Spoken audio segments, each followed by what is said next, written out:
You got Mercedes Monet, who is part foundational Black American and part white, as is well known. Her foundational Black American father ran off on them, didn't raise her. The white mother raised her in white society. So she grew up as a white girl, therefore she is white. She's not even married to a foundational Black American man. She has completely distanced herself from foundational Black Americans, whether it's by choice or not. So y'all not about to put her in this category. She's a white woman. She's the TBS champion. Then you got Willow Nightingale, who is the CMLL champion, which is not a championship in AEW, and it's a championship in some Mexican promotion. A Mexican promotion in which foundational Black Americans are not being featured in. There are more Mexicans wrestling in America right now on mainstream television than there are actual foundational Black Americans in American promotions. And Mexicans got many promotions in Mexico. And I can't name any, but I'm pretty sure that anybody that can, if there are any, can only name less than a handful of foundational Black Americans that are wrestling in these Hispanic promotions. So, that's a problem within itself, but of course, I'm racist for noticing that. But anyway, Willow Nightingale is the CMLL women's champion. And this woman, and I like Willow. Hey, she big, she fluffy, she look like she losing weight. She got a nice ass too. It's pretty. She seemed like she gonna get annoying though. Like she just like to smother motherfuckers though. I don't like big girls. Like, you know, I just, I don't, cause it's like you gotta fight them bitches. But I'm not about to go there right now. I just got finished watching Harlem Nights a couple of weeks ago, so that kind of brought me back. But big bitches like that, you do have to fight. And she seemed annoying and shit, so you don't want to stay away from that. But she is Guanese and white.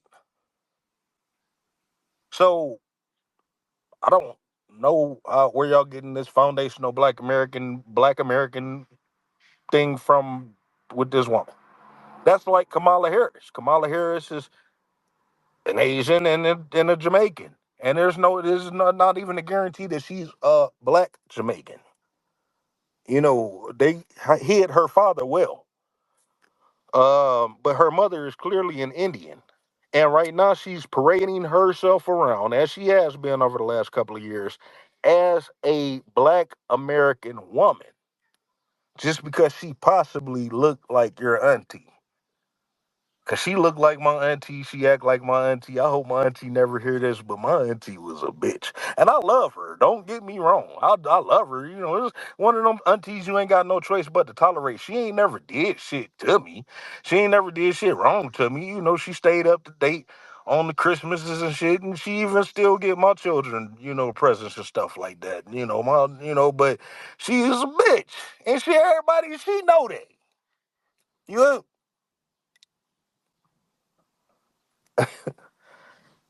And that's what Kamala Harris looked like. Difference is, my auntie is a foundational Black American woman. You know, her roots is down in Georgia, all through Georgia and Alabama. And it go generation upon generation. It goes century upon century upon century.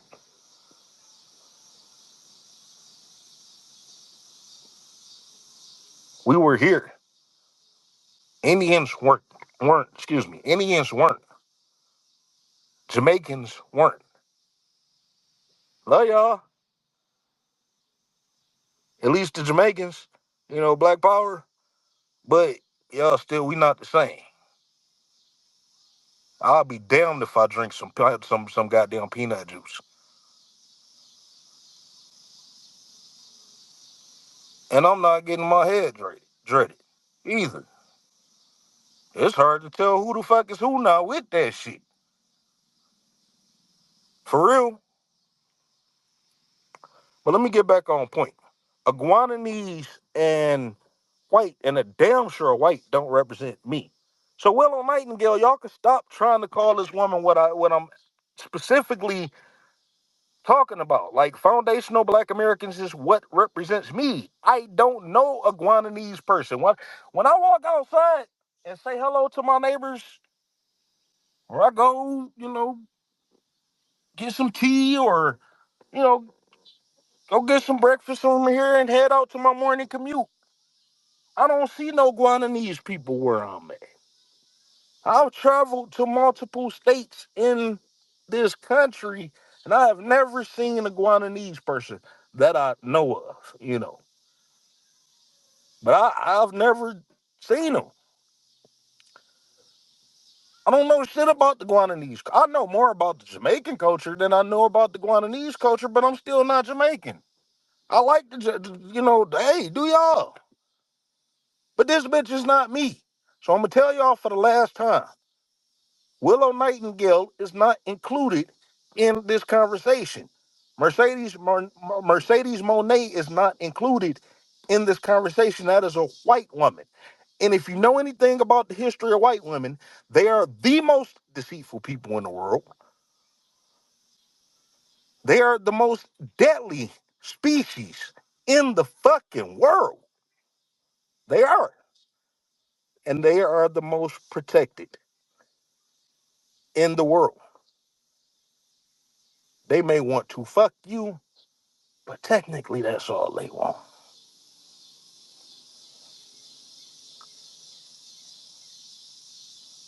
Either way it go, good meanings behind the white bitches or not, they still don't represent me. Let me move on. I like how they put these three at the bottom too. Red Velvet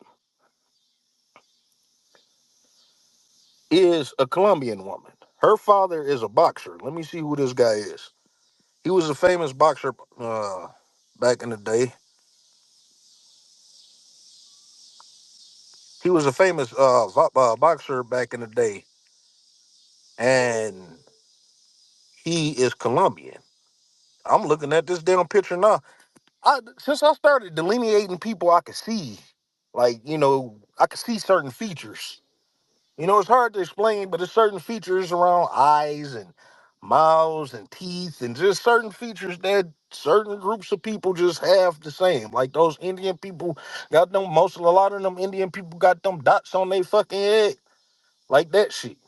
You an Indian. You ain't never seen a fucking African with a goddamn dot on his damn head. But you've seen some dark, they get dark as hell too. Like they get charcoal dark. That shit look weird as hell on skin. It's like they rub their skin with charcoal in it, but it's not charcoal, it's they skin. All right, my bad. Gotta read this shit in Spanish. She is the daughter of Colombian flyweight block boxing champion Prudенcio Cardona. Hold on, what the fuck? Siri, how you say this name?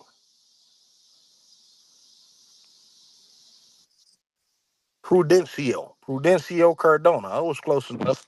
See, when I got a fucking stutter to say your goddamn name or squinch my eyes and shit just to say your name, we are not the fucking same, bitch. You don't represent foundational Black American. I'm sorry, I don't know Colombians, and I'm not trying to get mixed up in Colombian people shit anyway.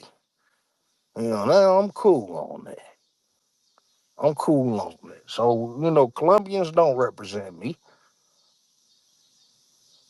Funny, Colombians is all up in the drug game and shit, but when it come down to black people, y'all talk about, black people and their problems and shit. Y'all don't bring up y'all crimes. Y'all don't bring up no other ethnicities. Just niggers do this. You're 13% of the country, but y'all don't bring up other people's crimes, and they tend to distance themselves from us. So. We're not the niggers that they're talking about. We Colombians, we're not the we are not the same. Y'all pick and choose when y'all want. Everybody pick and choose when they want to be the same. We got to cut that shit. Foundational Black Americans, I need y'all to cut that shit. Realize that these people are not our friends, honestly. And like they come over here and they got as fucked up as shit may be for certain people in America. We know our pains, we know our struggles, whatever we have had or do have or may have face in the future and shit. We've overcome it or know how to overcome and we know how to survive. But in essence, it may be a lot more than what they have over wherever the fuck they come from. So these people are scraping and scratching and striving to get over here because they are still oppressed where they are, you know. But the benefits in which we actually took the time to fight for, we took the time to put our family lives on the line. A lot of y'all ancestors died, right? Y'all do know that a lot of foundational Black Americans, a lot of y'all ancestors, beyond the black on black crime, white folk were burning your potential cousins, uncles, aunties, grandparents, parents, cousins. They were skinning them, boiling them, and eating them. Read the book Delectable Negro. It's factual. White folk were doing this. And if you want to be technical, I don't know what everybody think is a long time. It wasn't that long ago. Not only that, but it still continues. Yes, possibly even the eating part. Yes.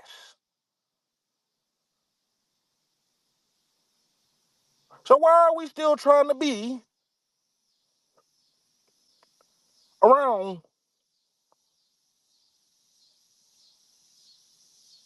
the very same people that put us in these conditions and spread it our 13% apart?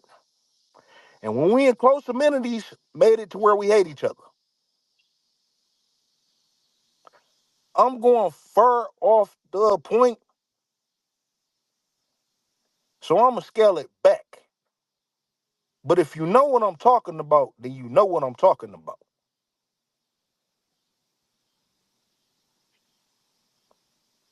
Basically, to sum that up, we face our own problems on our own. We got to deal with black on black crime, whether we committing it or whether we trying to avoid it.